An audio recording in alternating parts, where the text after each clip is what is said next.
Vamos a hablar del cambio en Argentina. Vamos a hablar de cuestiones que, de hecho, van a enlazar, como bien decimos, con el cierre final. Va a ser muy interesante tocar esos términos de libertad individual, cómo se conjugan las narrativas y, sobre todo, ver un poco, ¿no?, las perspectivas respecto a las políticas de Javier Milei. Lo vamos a hacer a continuación.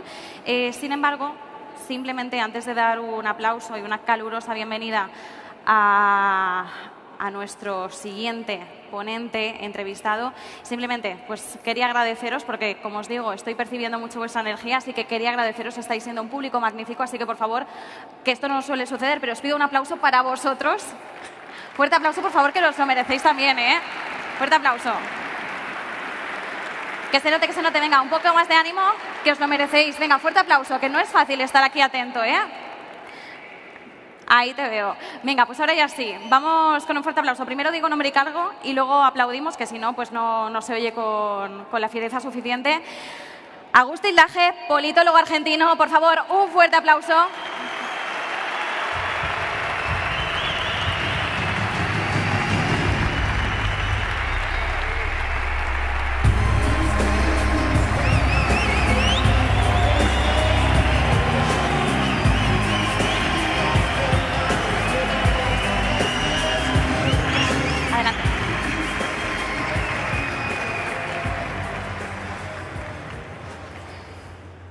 Bienvenido, Agustín. ¿Qué tal? ¿Cómo estás? ¿Qué tal, Marta? ¿Cómo estás? Muy bien, muchas gracias. Muy bien, muy bien. ¡Viva! Tengo que bajarme el linier porque si no me petan. Bueno, Agustín, muchísimas gracias por acompañarnos y, como decía, vas a ser un poco el nexo, sobre todo de cara al cierre, lo cual es muy interesante porque nos vas a ir adelantando algunos temas que presumo que también pues, va a abordarlos Javier Milei, presidente, con la clausura final, ¿no?, y los mensajes, la ponencia que nos marque, que la verdad va a ser toda una sorpresa. Creo que ni los organizadores sabemos muy bien, ¿no?, cómo va a ser. Vamos a hablar de libertad. ¿Cómo definirías una palabra que tanto se está repitiendo en este foro? ¿Cómo definirías esa libertad individual en el contexto político actual? Te preguntaría por el caso argentino, pero bueno, también si quieres lo podemos extrapolar. Bueno, antes que nada, muchas gracias por invitarme, gracias a la maravillosa organización de este evento, que ha hecho un trabajo excepcional, gracias a Víctor especialmente.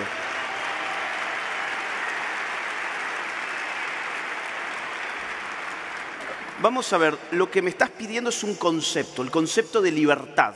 Es un concepto muy difícil porque tiene muchas acepciones y alguien que trató de poner en orden el concepto fue un gran referente de la Escuela Austríaca de Economía, Premio Nobel de Economía además. Me estoy refiriendo a Friedrich Hayek, que además fue filósofo social y político. Hayek en 1960 publica un libro titulado Los Fundamentos de la Libertad.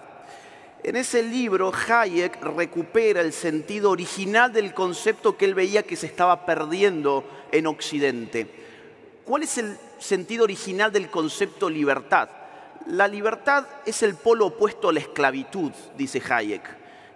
Nos hacemos conscientes de la libertad en el momento en el que el hombre irrumpe en la historia y el mundo se divide entre hombres libres y hombres esclavos. Hayek da una definición muy clara, muy concisa de libertad. Él la entiende como un espacio en el que el hombre puede desarrollar su plan de vida sin interferencias coercitivas por parte de voluntades ajenas.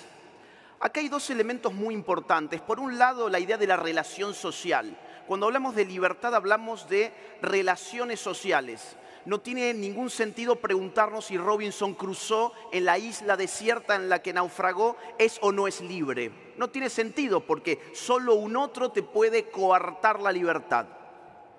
Y por otro lado, el concepto clave en realidad es el de coerción. ¿Cómo se vulnera la libertad? Ejerciendo una fuerza, ejerciendo una presión autoritaria, ejerciendo una coacción sobre el otro. Acá aparece algo que es un poco trágico, pero es la condición humana, y es que la coacción nunca se puede desterrar del todo porque para inhibirla tengo que ejercer otra coacción contra ella o por lo menos una amenaza de coacción. Así aparece el Estado. El Estado como una entidad que monopoliza el uso de las coacciones y que ese monopolio lo puede detentar para proteger derechos fundamentales o para dirigir la vida de los individuos. Los liberales libertarios, en todo caso, lo que intentamos es que ese Estado sea cada vez más pequeño, porque si el Estado por definición es el que monopoliza la coacción, o sea, la violencia, y la libertad por definición es ausencia de coacción, entonces quien en mayor peligro puede poner la libertad es precisamente el Estado. Aquí la ecuación...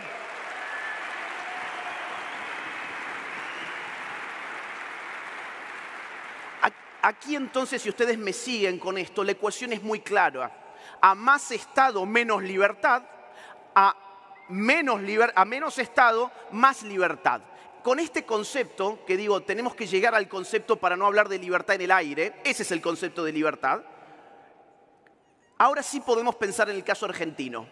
En Argentina, durante los últimos 20 años y más, fuimos acostumbrados por el socialismo del siglo XXI a pensar que el Estado debía ampliarse indefinidamente porque a más Estado, más bienestar y más justicia social.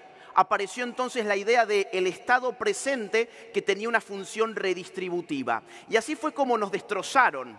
Sin embargo, las cosas han cambiado en Argentina y el concepto de libertad que acabo de definir volvió a irrumpir en la escena política y hoy está dominando culturalmente. Hoy la gente se ha dado cuenta de que el Estado gigante era un peligro, que la justicia social era una estafa y que la libertad es necesaria para el progreso, pero también para la dignidad humana.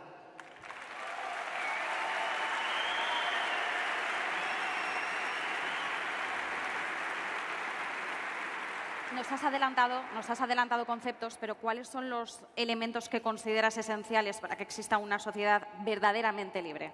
Bueno, para que haya una sociedad verdaderamente libre podemos pensarlo en términos de 3 dimensiones. Por un lado, una dimensión política, por otro lado, una dimensión económica y finalmente una dimensión cultural. Lo voy a hacer lo más resumido que pueda. Políticamente, ¿qué hace falta? Hace falta un Estado de Derecho. ¿Qué es un Estado de Derecho? Un aparato estatal que está sometida a la ley. No al arbitrio de un déspota, sino a las reglas generales y abstractas. El contenido sustancial de la norma de derecho debe siempre apuntar al respeto de 3 derechos fundamentales, el de la vida, el de la libertad y el de la propiedad, que son los únicos 3 derechos humanos verdaderos.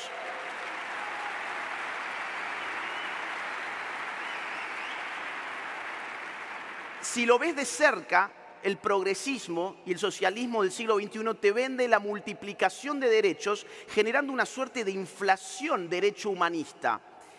La idea de multiplicar derechos en realidad siempre vienen a socavar el fundamento de la vida, la libertad y la propiedad. Vamos a ponerlo en estos términos. Vida, propiedad y libertad son derechos fundamentales porque para cumplimentarlos no tengo que violar ningún derecho tuyo. ¿Qué significa que yo tenga derecho a la vida? ¿Qué significa para vos que yo tenga derecho a la vida? Significa que vos te tenés que abstener de matarme. No tenés que darme la vida, tenés que abstenerte de pegarme un tiro. ¿Qué significa que yo tenga derecho a la propiedad? Significa para vos que tenés que abstenerte de robarme. No es que me tenés que dar la propiedad, simplemente no me robes, nada más. ¿Qué significa que yo tenga derecho a la libertad? Para vos, significa que no me tenés que someter a la esclavitud. Conmigo tenés que tratar como seres racionales, volitivos, en un intercambio recíproco. Ahora, ¿qué significa todo el resto de derechos socialistas, como por ejemplo el derecho a la vivienda? Bueno, hay solamente 2 formas de darme a mí un derecho a la vivienda. O te saco a vos impuestos, o sea, el fruto de tu trabajo, o sea, violento tus derechos de propiedad para pagarme a mí la vivienda, o te someto a la servidumbre a que vos con tus propias manos construyas mi vivienda. Por lo tanto, los derechos socialistas siempre son una afrenta contra la vida, la libertad y la propiedad.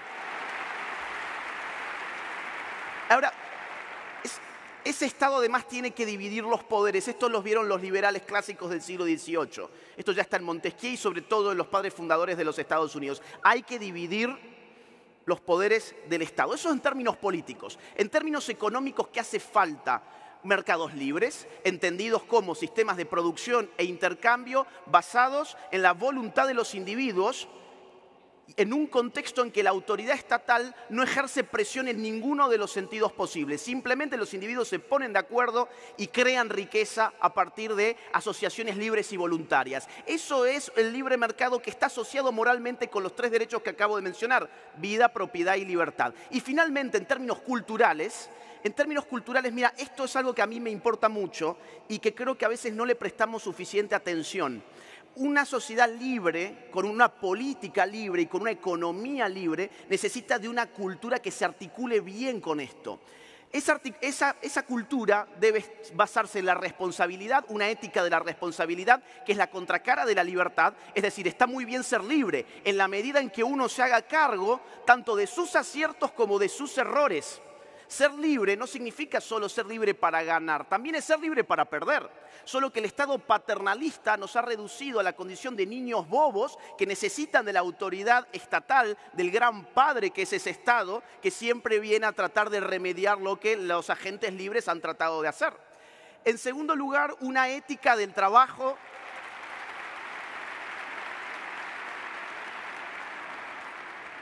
Una ética del trabajo y del ahorro. Es muy interesante, hay un gran sociólogo, Max Weber, que escribió un libro que es un clásico en sociología, donde él identificó que la ética protestante de los cristianos protestantes estaba en la base del sistema capitalista, de su irrupción, porque los protestantes santificaban el trabajo duro y los comportamientos ascéticos, o sea, el ahorro, la acumulación de capital. Nosotros hemos tirado por el excusado esa ética y nos hemos acostumbrado a una ética nihilista, hedonista, del despilfarro y de la pereza. Esa ética no va con el sistema capitalista. Como dice Anchos Bastos, trabajo duro y ahorro. En eso se resume la ética capitalista.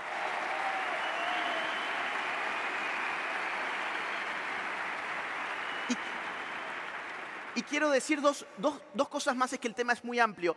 Dos cosas más.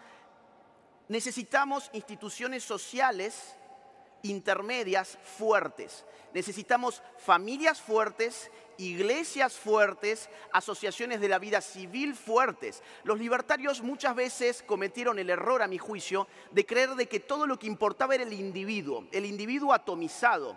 Y no vieron que todas esas instituciones sociales no estatales en realidad formaban redes de contención y configuraban espacios de experiencia vital sustraída a las garras del Estado. Son importantes las familias, son importantes las iglesias, es importante la fe, la tradición, los valores, las costumbres, y eso es algo que tenemos que reivindicar cuanto antes.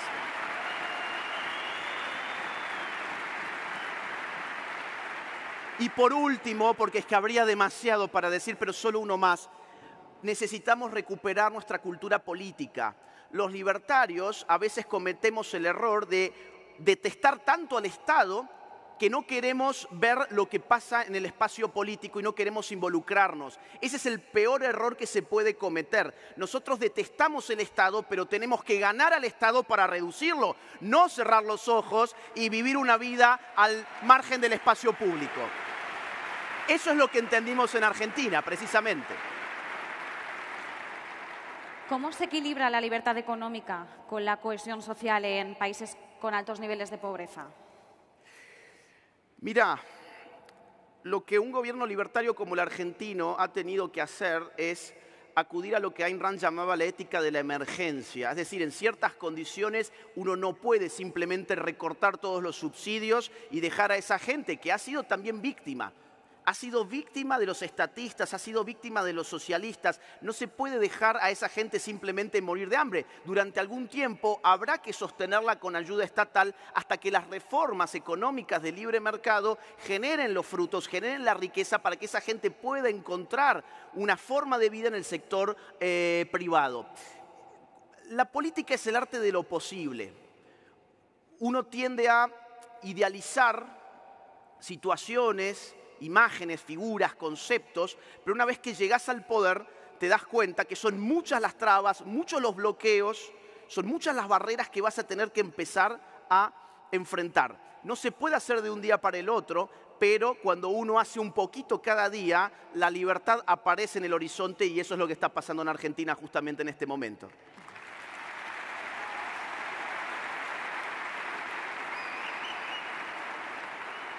Agustín, ¿cómo respondes a las críticas que señalan que un enfoque estrictamente liberal puede generar desigualdades estructurales difíciles de revertir?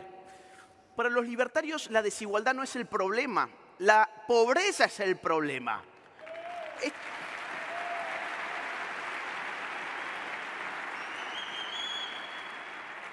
Vamos a ver, las economías más libres del mundo tienen un PBI per cápita 8 veces superior a las economías más reprimidas del mundo. En las economías más libres del mundo, el 10% más pobre de esos países es 10 veces más rico, 10 veces más rico que el 10% más pobre de las economías reprimidas. El problema es sacar a la gente de la pobreza, no igualar a la gente, porque además eso es imposible. Eso es lo que buscan.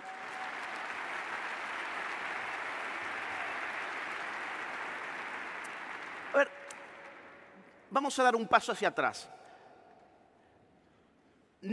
Robert Nozick, un filósofo libertario, autor de un gran libro, Anarquía, Estado y Utopía, daba el siguiente ejemplo para mostrar de que la desigualdad en una economía libre es el resultado de las libres decisiones de los agentes económicos.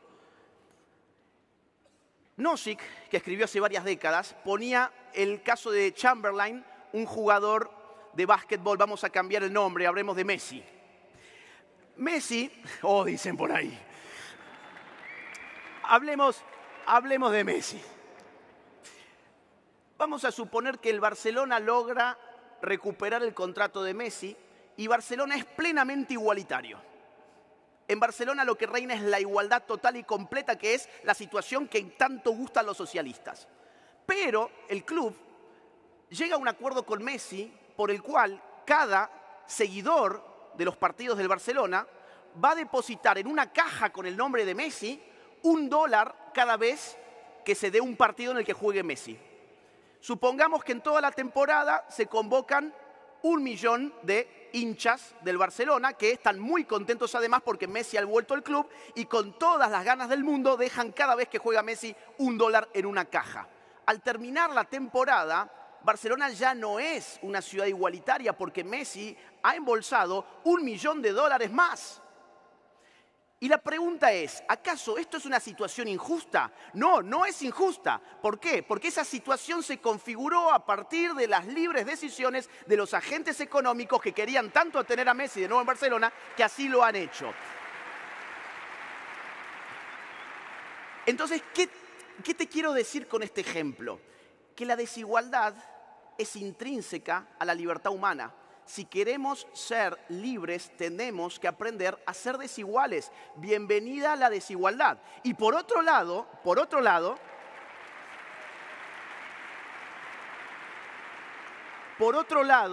hay que ver los países socialistas a ver si realmente reina la igualdad.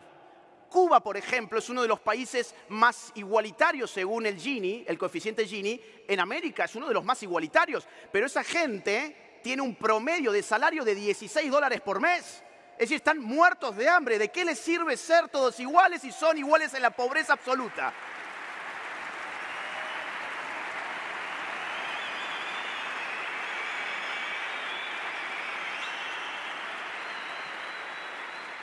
Y una cosa más, y ya. Es que, aparte, ¿qué pasa en los países socialistas? Son todos igualmente pobres en la base de la pirámide, pero bien arriba, bien separado de esa base, aparece la élite política y económica que vive de esclavizar a esa gente que está ahí abajo. La revista Forbes, por ejemplo, hace algunas décadas ponía a Fidel Castro como uno de los tipos más ricos del planeta. O, por ejemplo, informes de inteligencia de Estados Unidos señalan que Diosdado Cabello, el tirano que secunda a Nicolás Maduro en Venezuela, acumularía una fortuna de $1.000 millones. Y la familia Chávez, principalmente María Gabriela Chávez, ha sido acusada de tener más de $4.000 millones. el matrimonio Kirchner en Argentina, han sido tipos que han vivido siempre del Estado, pero son multimegamillonarios. Es decir, los socialistas no creen en la igualdad. Ellos realmente lo que buscan es que la gente sea igualmente pobre, porque eso es lo que a ellos los posiciona muy por encima, siendo increíblemente ricos a partir de la corrupción.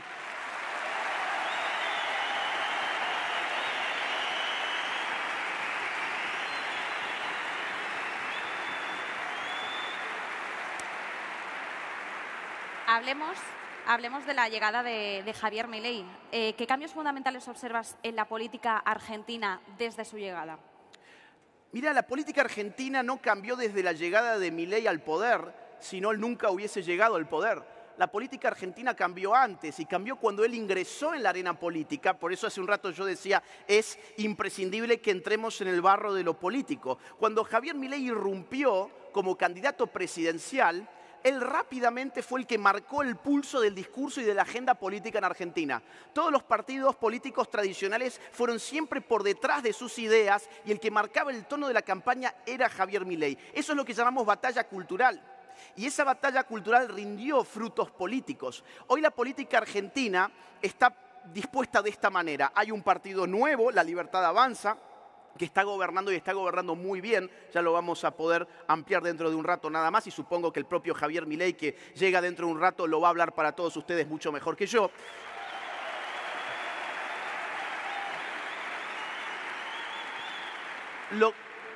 Lo que te puedo decir es que ha sido tal el cimbronazo, el terremoto Milei en Argentina, que la oposición ha quedado destrozada. Políticamente ha quedado por el suelo. El macrismo totalmente descompuesto, reducido a menos que un partido vecinal, que era la centro-derechita cobarde que teníamos en Argentina, similar a una que también existe por aquí.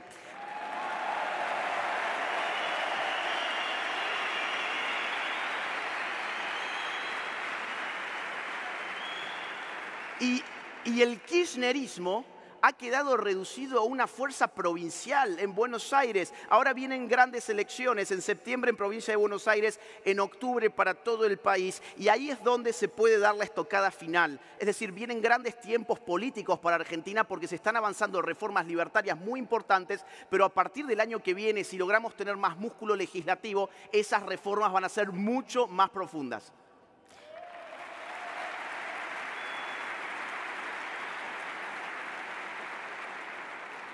Has mencionado la batalla cultural y enseguida vamos a ello, pero como has mencionado también las reformas, ¿cuáles crees que son esos obstáculos culturales o incluso estructurales que enfrenta Milei para avanzar en esa agenda de reformas? Bueno, el más importante de todos, a mi juicio, ahora mismo es el poco músculo legislativo que tenemos actualmente en el Congreso. Es decir, ustedes piensen esto, tenemos 15% de diputados y 9% de senadores. Es muy difícil pasar grandes reformas como la laboral, la impositiva y muchas otras con tan pocos diputados y con tan pocos senadores, por lo que dije anteriormente, es que somos un partido nuevo. La Libertad Avanza es un partido nuevo. Eso es un gran bloqueo, pero como te decía, puede cambiar ahora en octubre. Es muy probable que eso cambie en octubre. Por otro lado, el otro peligro es que Javier Milei ha llegado a meterse contra todos los intereses espurios en la Argentina. Se ha metido contra la casta política, se ha metido contra la prensa, a la cual ya desde el gobierno nacional no se le da un solo centavo y están desesperados los periodistas.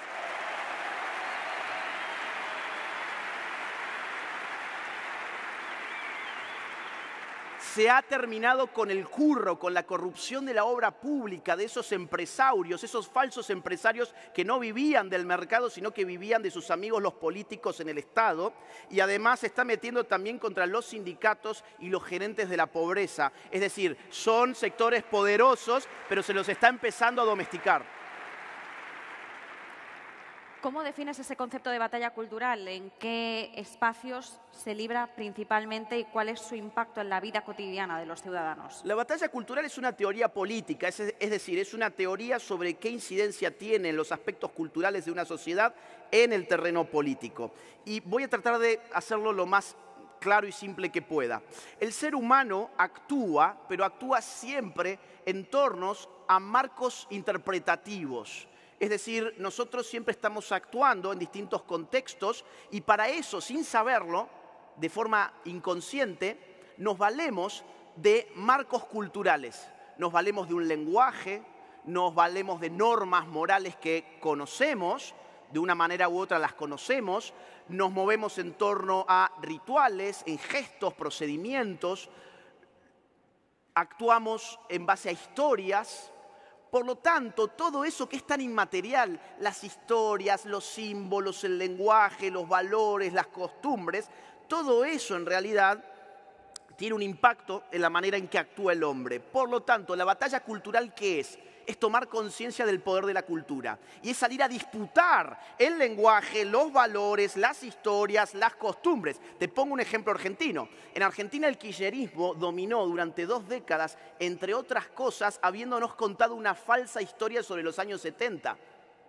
Es decir, nos llenaron de porquería la cabeza para que pensáramos que las guerrillas marxistas, leninistas, eran los jóvenes idealistas que luchaban por un mundo mejor y que los ideales del socialismo traerían el paraíso a la tierra. Ese frame, ese marco cultural, es el que los posicionó como los conductores del discurso político de la nación argentina durante 20 años. Nosotros, con el marco libertario, damos una batalla cultural para disputarles todos esos conceptos, todos esos símbolos, todas esas historias, hasta dejarlos en el suelo aplastados, que es donde deben estar.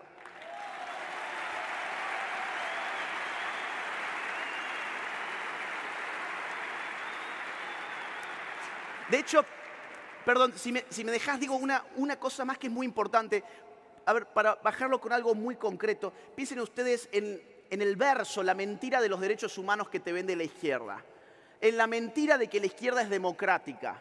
Fíjate lo que pasó ayer en Colombia.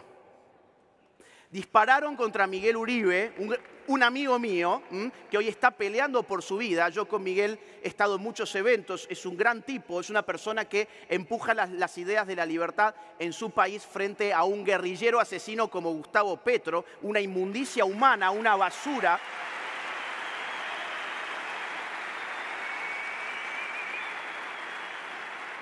Y fíjate qué interesante, porque esto tiene que ver con la batalla cultural. Si vos te detenés un segundo, vas a ver que siempre son los candidatos de derechas los que son baleados o asesinados. Donald Trump. El caso de Villavicencio en Ecuador, que directamente lo mataron, ¿se acuerdan? No en las últimas, sino en las anteriores, hace unos 3 años más o menos, 2, 3 años. El caso de Bolsonaro, que lo apuñalaron en medio de uno de los últimos mítines. Tenés ahora el caso de Miguel Uribe. Miren, ¿desde cuándo esta gente se preocupó por derechos humanos? Es todo mentira. Odian al ser humano. ¿Desde cuándo esta gente defiende la democracia? Odian la democracia. Tenemos que recuperar esos términos para nosotros. Nosotros no atentamos contra sus candidatos. Ellos atentan contra los nuestros. Mira, yo lo que propongo acá es cambiar el frame. La izquierda no es adversaria, la izquierda es enemiga, porque va contra nuestra vida, roba nuestra propiedad y somete nuestra libertad. No son adversarios, son enemigos. Si alguien te quiere matar, si alguien te quiere robar, si alguien te quiere someter a la esclavitud, no es tu adversario. El tipo que se mete en tu casa con una pistola no es tu adversario, es tu enemigo. Y el que hace lo mismo, pero peor, desde el gobierno, no es tu adversario, es tu enemigo. Batalla cultural significa empezar a cambiar los marcos con los cuales actuamos en política.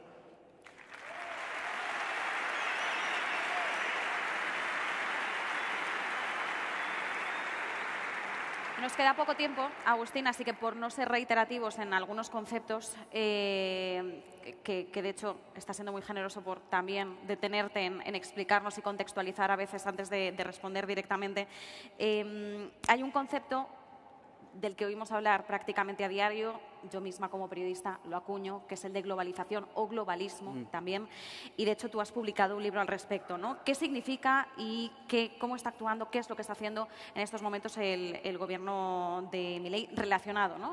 con esta materia? Bueno, yo distinguiría los dos conceptos. Globalización refiere a un fenómeno económico en el cual se aceleran los intercambios comerciales y financieros a escala global. Esta es una palabra vieja, esta es una palabra que nace en la década de 1980 en el marco de las facultades de ciencias económicas, es un concepto netamente económico, y globalismo es un concepto mucho más nuevo y es un concepto político que como tal refiere a la forma en que son dominados los hombres. El globalismo lo que trata de aprender como fenómeno político es el creciente poder que van teniendo instituciones y organismos que ya no son estatales, sino que son supraestatales. Organismos que por encima del Estado nacional bajan políticas, bajan acuerdos, bajan agendas. El ejemplo más claro de esto es Agenda 2030. ¿Qué es Agenda 2030?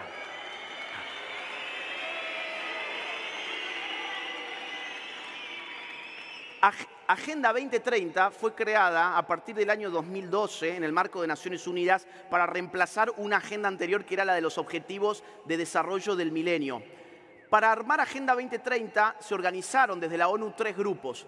Un grupo llamado Grupo de Tarea Abierta o de Trabajo Abierto, según cómo se lo traduzca, que constaba con un equipo de 30 personas. Ellos definían objetivos y metas de la Agenda 2030. Otro grupo de expertos en financiamiento compuesto por 30 personas más. Y un foro político de alto nivel compuesto por 27 personas. Sumemos 30 más 30 más 27. 87 personas armaron una agenda que opera sobre más de 8.000 millones de seres humanos en esta tierra. Eso es totalitarismo puro y duro. La Agenda 2030 es una afrenta contra la democracia. Solo 87 personas que no elegimos armaron una agenda para toda la humanidad. La Agenda 2030 es un desquicio de Naciones Unidas que supone que tenemos que cumplimentar 17 objetivos, 169 metas a más tardar para el año 2030. Como ahora la cosa parece que va muy mal, se las ingeniaron para reconfigurar Agenda 2030 y ahora le llaman Agenda 2045 o Pacto del Futuro porque nos dan 15 años más de gracia para poder llegar con sus objetivos y con sus metas. Entonces, ¿qué está haciendo qué hace el gobierno de Javier Milei? Bueno, en primer lugar, no nos sumamos a la Agenda 2045, pero además nos salimos de la Agenda 2030. Argentina es uno de los pocos países que no acepta Agenda 2030.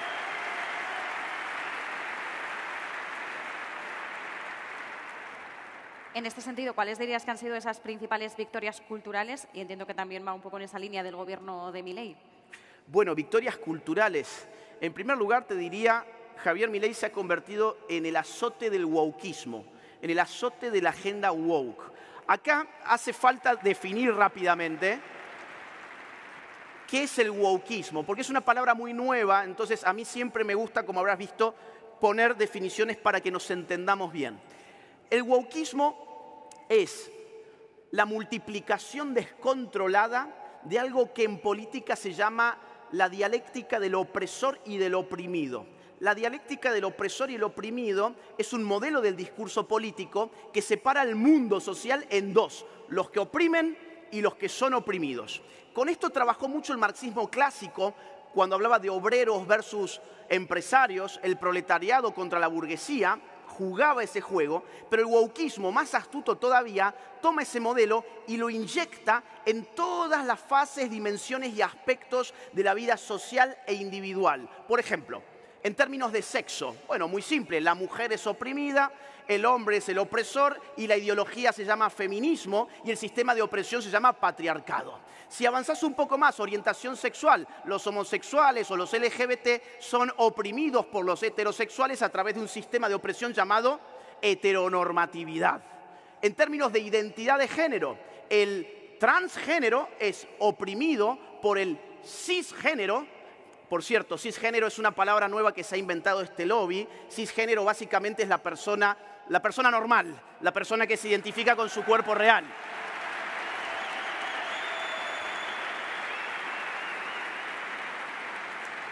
Y de ahí surge la ideología de género, ¿bien? Y el sistema de opresión cisnormativo. Pero avanzamos más, la raza. Muy simple, el blanco es el opresor, el negro es el oprimido, y cuando no tenés negros como en Argentina, que solo el 0,4% tiene ascendencia afro o es afro, te inventás el asunto de las marronidades. En Argentina se inventaron que los blancos oprimían a los marrones, porque no había negros, entonces había que inventar algo. Bueno, o por ejemplo, esto parece un chiste, pero a ver, en términos étnicos, los indígenas y los pueblos originarios son oprimidos por el hombre europeo que llegó a colonizar América y demás. El indigenismo es parte del wokismo. O, por ejemplo, incluso, y esto sí parece una broma, el asunto del peso corporal en Estados Unidos está haciendo estragos en las universidades, donde han aparecido los famosos fat studies, los estudios de la gordura, donde plantean que el gordo está siendo oprimido por el flaco a través de algo llamado gordofobia. Es decir, en todos los campos uno advierte que hay relaciones de opresión de las cuales la izquierda saca tajada porque les promete que el Estado está ahí para emancipar a las minorías y que se necesitan ministerios, departamentos, presupuesto público para salvar a las minorías de las garras de los opresores. Javier Milei enfrentó este discurso y lo hizo trizas. Apenas asumió, por ejemplo, eliminó de raíz el Ministerio de la Mujer, los Géneros y las Diversidades.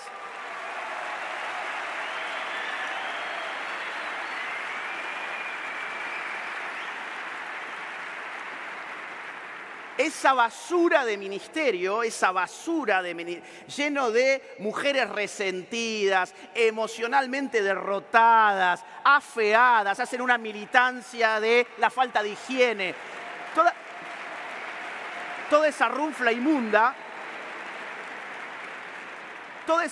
inmunda decía que Milei era un machista y que solo podíamos esperar que la violencia machista se incrementara en Argentina. Te cuento algo, en los 10 años anteriores a Milei siempre se vinieron incrementando lo que llamamos femicidio o feminicidio. ¿Sabés que en el primer año de Milei los asesinatos de mujeres decrecieron 15%? Es decir, para la mujer la Argentina es un espacio seguro.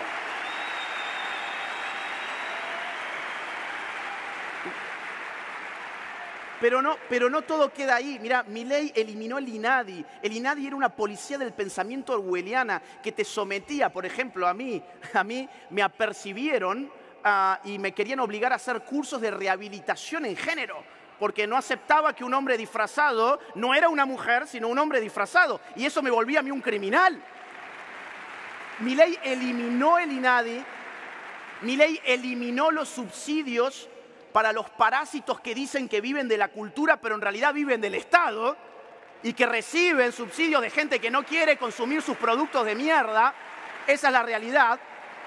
Eliminó toda la militancia kirchnerista metida en todos los aparatos del Estado, los aparatos culturales. Es decir, Milei, hoy en Argentina existe la doctrina de bala o cárcel contra el delincuente, que nos lo habían mostrado como una pobre víctima de la sociedad. Teníamos que compadecernos del delincuente, teníamos que pedirle perdón al delincuente, nosotros las víctimas, y nosotros encerrarnos en nuestras casas cada vez con más rejas, con más llaves, con más candados, como si nosotros mereciéramos ser los presos. Esto en Argentina está cambiando en este momento con esta nueva doctrina bukeliana de si no vas a la cárcel, te vas a la tumba. Si no vas a la cárcel, a la tumba. Y lo último, porque esto es muy importante, se acaba de hacer una reforma migratoria. En Argentina venían extranjeros a usar nuestro sistema sanitario, nuestro sistema educativo sin pagar un solo centavo. Venían bolivianos, venían de todas partes a querer consumir como free riders lo que los argentinos pagábamos con impuestos. Ellos venían, lo utilizaban y se iban. Ya no van a poder seguir haciendo eso porque la reforma migratoria ha sido muy dura y tampoco van a venir criminales al país que antes sí podían ingresar. Es decir, en un año y medio se ha reformado culturalmente la Argentina en general.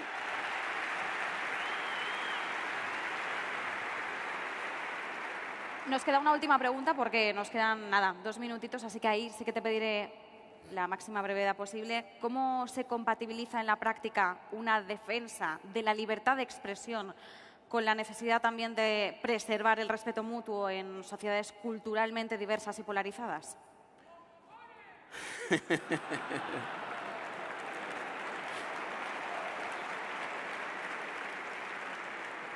La libertad de expresión estructuralmente supone un riesgo, el riesgo a ser ofendido. Yo puedo intentar no ofenderte a vos si hablamos mano a mano sobre un tema trivial. Ahora, si yo hablo frente a un auditorio como este con 7.000 personas, ¿Vos te pensás que puedo hablar de algo importante sin exponerme al riesgo a ofender a alguien?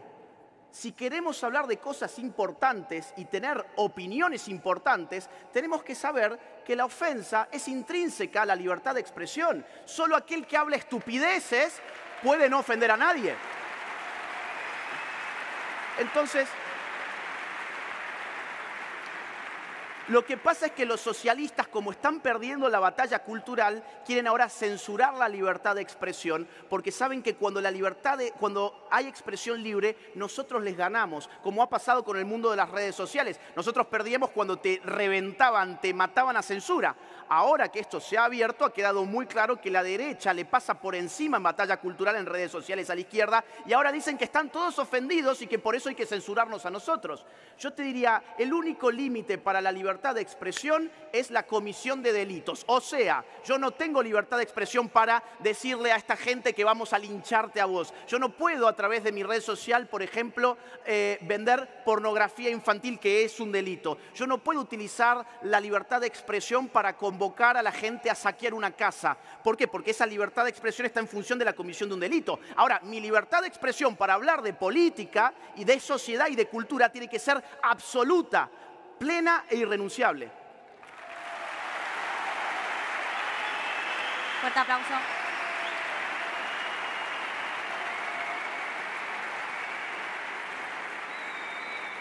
Y os voy a pedir que guardéis la energía porque efectivamente hemos llegado al fin de la entrevista. Agustín Laje, politólogo argentino, muchísimas gracias. Muchas gracias.